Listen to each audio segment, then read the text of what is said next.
Hi guys, welcome to Kavi style சமையல். இன்றைக்கி நம்ம அரிசி மாவு கேவர் மாவு வச்சு ஒரு ரொட்டி செய்ய போகிறோம். இதுக்கு ஒரு கப்பு அரிசி மாவு எடுத்துருக்கேன். இப்போ ஒரு கப்பு கேவர் மாவு எடுத்துக்கிறேன். அதில் தேவையான அளவு உப்பு சேர்த்துருக்கேன். ஒரு ஸ்பூன் சீரகம்,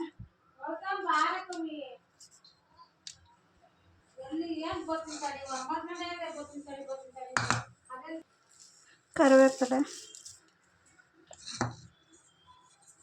திருவி வச்சுருக்க தேங்காய் ஒரு கப்பு, கேரட்டு கொஞ்சமாக இஞ்சி 2 திருவி வச்சுருக்கேன், அது ஒரு கப்பு,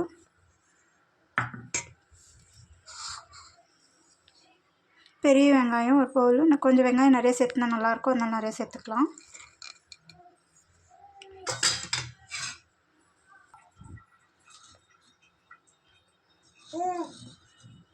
இதில் கொஞ்சம் முருங்கீரை, கொஞ்சம் கொத்தமல்லி கழுவி வச்சுருக்கேன், அதையும் சேர்த்துக்கலாம்.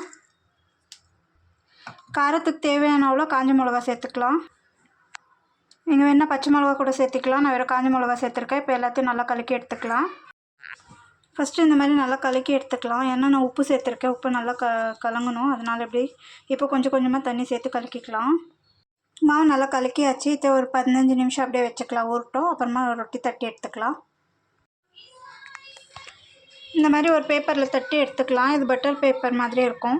இதை தட்டிட்டோம்னா நம்ம எவ்வளோ மெல்லிசாக வேணுனாலும் தட்டிக்கலாம். ரொட்டியை கொஞ்சமாக தண்ணி தடவிட்டு அது மேலே இந்த மாதிரி தட்டிக்கலாம். இப்போ தவா மேலே போட்டுக்கலாம்.